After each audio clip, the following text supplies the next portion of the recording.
Hello, Buffs. Welcome to Heard on the Go with Dr. Mull. I'm your host, Dr. Deandra Mull, Vice Chancellor for Student Life. I'm excited to use this platform to connect you with the stories, conversations, and insights to student life here at CU Boulder. Whether you're a student, Buff family member, staff, or alum, this podcast is for you. Let's get started.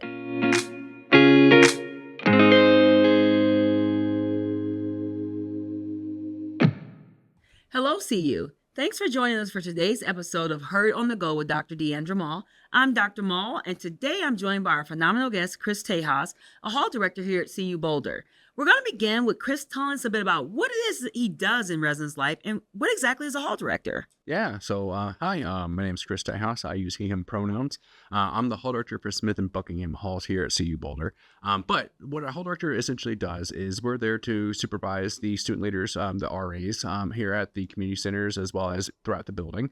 So in addition to supervising them, we also manage our student conduct process. We help out with emergency management. We also advise our community counselors, or our COCO, which are our student government in the building. So we're kind of Jack and Jill of like all trades within the community. But first and foremost, we develop communities in the buildings. We help and support students during crises. And then we also support students throughout the conduct process.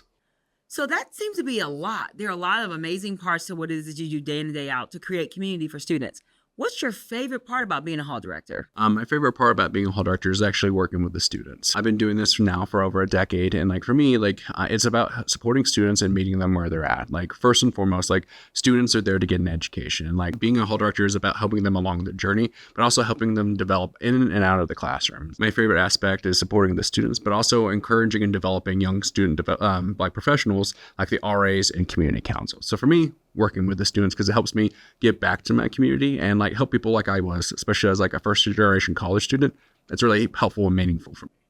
So thank you. And that's helpful. You mentioned being a first generation college student. So in that, we know that oftentimes you're the first one from your family, immediate family, or even among your parents that have gone to college. For a lot of our students, they're also in their first generation of this, meaning that's the first time they lived away from home. What do you see as some of the things students are experiencing in this transition onto this college campus? What are some of the challenges they might entail? What have you seen over your time? You said a decade in higher ed. Tell us a bit about what you've seen over your time. Yeah, I think one of the first things is kind of finding your place. I think I remember when I was a college student is being able to navigate that, especially as a first generation college student. And so I think one of them is just trying to find your place on campus, regardless if that's finding your place within yourself, finding your place in community, and just finding how to figure things out, especially as a young adult. The next one is being able to find your place, not only with your peers and yourself, but also in your academics. I think there's so much societal pressure, as well as family, friends, stressors that you may not even really anticipate that really come into play. So I think finding your place and also figuring out where you fit in on the greater academic platform. And then lastly, it's just also peer pressure. I know a lot of times, while we are trying to find our places, oftentimes we find those moments where we're hey, I'm feeling maybe pressured to do certain things or act a certain way. But those are the kind of the things I've noticed in my time. And I would add to that because I think peer pressure can go one of two ways. Peer pressure can actually help you do things that you're not supposed to do, or can lead you to do things that you can't. So when you think about that, for instance, I can think back to my own journey. I had friends who I knew were doing well in college and I followed them, whether it was to the library or to a study session or simply through their class pathways. I think about those upperclassmen because it all helped me to build resilience as well. And so sometimes that pressure is helpful in that it helps you navigate. Can you talk a bit about how you believe pressure helps students to become more resilient in college too? Yeah, absolutely. And I think you bring up a really great point that oftentimes the peer pressure or the pressures that we feel, either internally or exterior, the driving force behind us making positive changes in our lives. And when it comes to resiliency, I think those kind of come from also within your own personal self and values, but also can be exterior values as well. Mentors, professors, coaches, even your peers, significant others, or whoever you kind of look up to, even though I figure out as though oftentimes with young people, I feel as though they may not explicitly say, oh, I'm looking up to you, but it's a moment of finding that camaraderie and groupness of hey, we're in this together. We're building those relationships, but also being able to be even though I might not say I'm looking up to you, is a way of finding that support and be able to be I can find my support network and my care unit to take care of what I need. And at the end of the day, I think people are looking for opportunities to feel cared and supported. And regardless of how they find it, I think that community that they find on campus helps them find that way. I like that. I think about even as they're finding their community, they may run into some other pieces where they're trying to figure out how to navigate it. For a lot of our students, this is their first time living on campus and first time living with a roommate. What have you observed from some of our students as they're trying to navigate that level of conflict? Is different when perhaps this is someone you live with your whole life. How do you help students navigate the idea of this is a roommate, there may be tension? How do you direct them as far as how they find their way forward? Yeah. I think one thing that's kind of hard is like, as I've been going throughout my time here in residence life, I've been noticing more and more lately with newer generations of students coming in that they're kind of afraid of like rocking the boat, essentially, of like being like, I'm being the bad roommate. In reality, it's like, you're not being a bad roommate. You're advocating for what your needs are. And I think the first part of navigating the conflict is being able to communicate with one another. I think most conflict, when it pops up, is either a lack of communication or communication is broken down. I feel as though it can happen in one of those two ways. But I think one of the things is communication is somewhat lacking at times. I think some of it can be over communication, but not finding the right way of being able to be like, I'm not bringing up these issues to be like, you're a terrible person or like you did this wrong. But I think it's a matter of like, if I'm bringing up issues, it's a matter of like my needs aren't being met as a human being, and like I need my needs to be met. Because I think at the end of the day, that's all we're looking for is our needs to be met. So I think communicating, and like if communication is broken down, reestablishing that communication. I think another part of it is also the perception that sometimes we build up in our own minds of like, perception is our reality.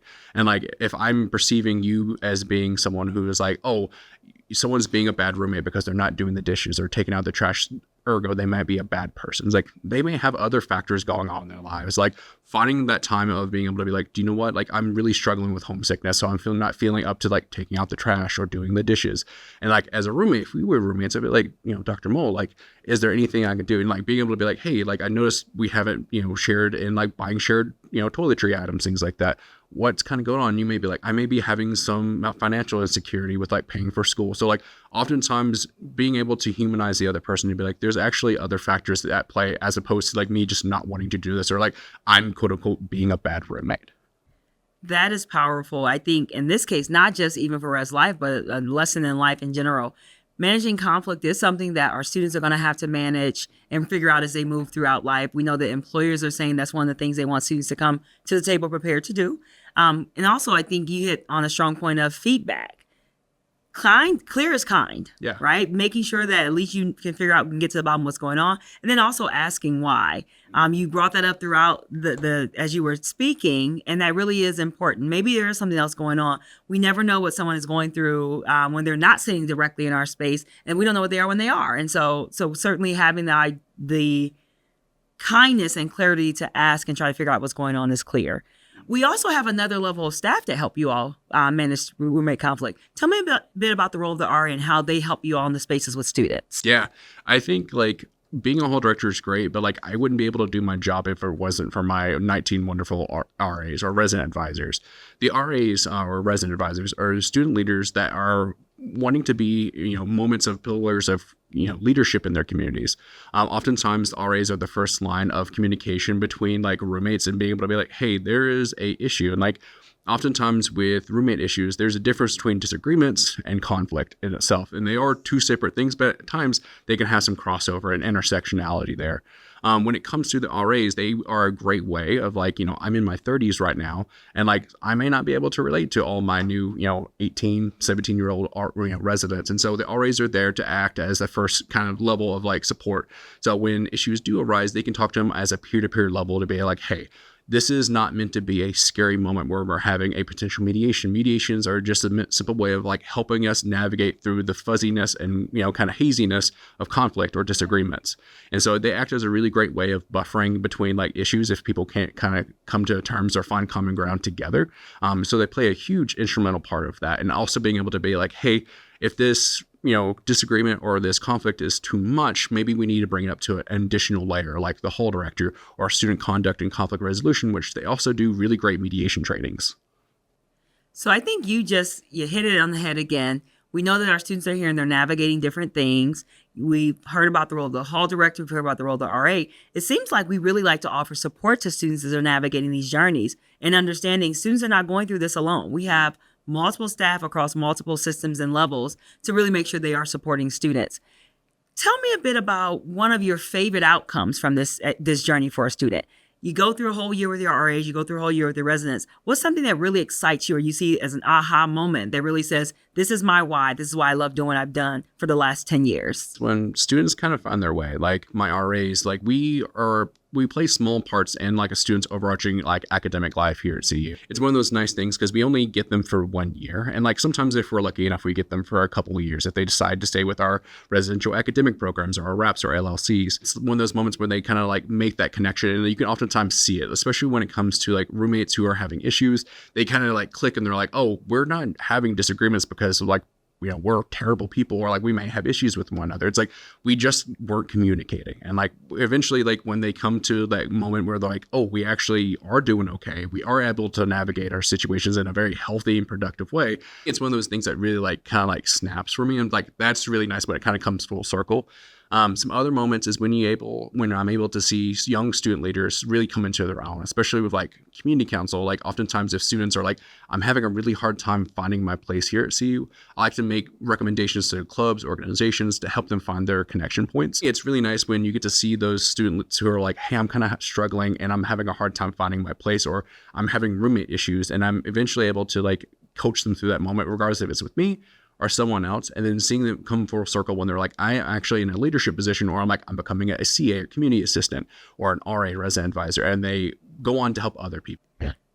Wow, you just really leaned into the power of moments in ways that, again, I hadn't even thought about until today, but moments become memories. Our memories become really core to what we do and how we navigate this space. All that's interlooped with how we also see the student experience and tradition. In your role in residence life, tell me about some of your favorite traditions or moments for you and you think that students should experience here at CU Boulder. So I want to mention two things. One was when I was a student, like my first semester, I was a commuter. I didn't live on campus. And for me, it was like, I wanted to find community because I was like, I'm tired of driving 45 minutes one way and like 90 minutes round trip to get to school and come back home. And so my spring semester, I ended up living on campus, and like I had a really hard time finding connection, especially as like a first generation college student.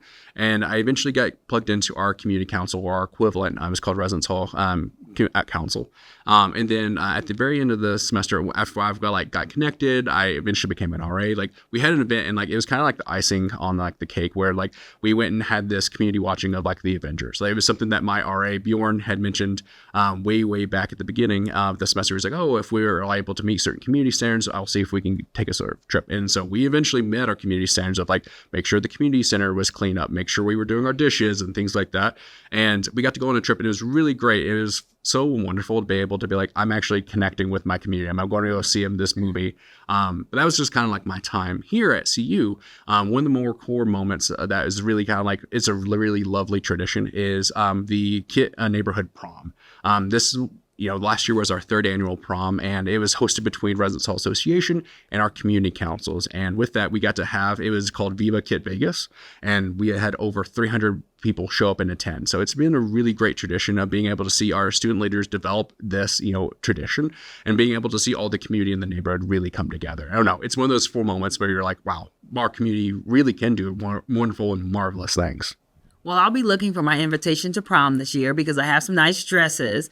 And so I'll be looking for that. But as we wrap up, what is one thing you just get to tell students, as you sit here again, 10 years into the role, having navigated campus as a first generation student, having been a commuter student who decided to live on, what is the value in living on? And as you think about how you impact the next generation of students, what would you tell them? Yeah, I think the benefits of living on is like you get closer access to invaluable resources. Like for here at CU, counseling, psychiatric services, you get access to the career services. You get access to so many campus resources that you may not be able to navigate if you were a commuter. Speaking from personal experience, that was invaluable to me. Another thing is you get to really develop your community. Oftentimes we don't really think about it when we're in the moment of like, the people I'm going to class with, the people that I'm in clubs and organizations with, those are your people that are going to be in your future career partners. They may be a coworker or colleague. They may even be your supervisor. So being able to network and make those personal connections inside and outside the classrooms is worth it's priceless essentially. And so I think one of those things is we really don't gravitate and or like really understand the moment until we're past. So I would say really savor the moments. As you were saying, Dr. Mull, like college is about making those moments and like making connections, being able to just enjoy it. So in kind of closing, I would say like enjoy the moment and what you have. And if you do need help, please feel free to reach out. Even if it's not your RA, even if it's not like a hall director, reach out to people who are like, this is people in my support network who I really trust and I can really lean on, and be able to reach out for help if you really need it. Because at the end of the day, as I mentioned before, all we are really needing is to find our needs met and like make sure that your needs are also being advocated for and that you're being able to be like, hey, I have someone to help me along the way. Chris, thank you so much for taking the time to speak with me today. Whether you're a student, a community member, or a parent or family member listening to this podcast, you dropped a lot of gems. And I hope people are able to listen and hear the various ways that they can, number one, be supported or be of support to students. Because a lot of things you mentioned happen in the residence hall community. And as we think about the ways to bring students in, just knowing that the residential experience is a living room for the student experience in many ways here at CU Boulder. So thank you for joining us. Certainly glad to have you. And there you have it. Heard on the Go with Dr. Mull. We appreciate your time and go Buffs.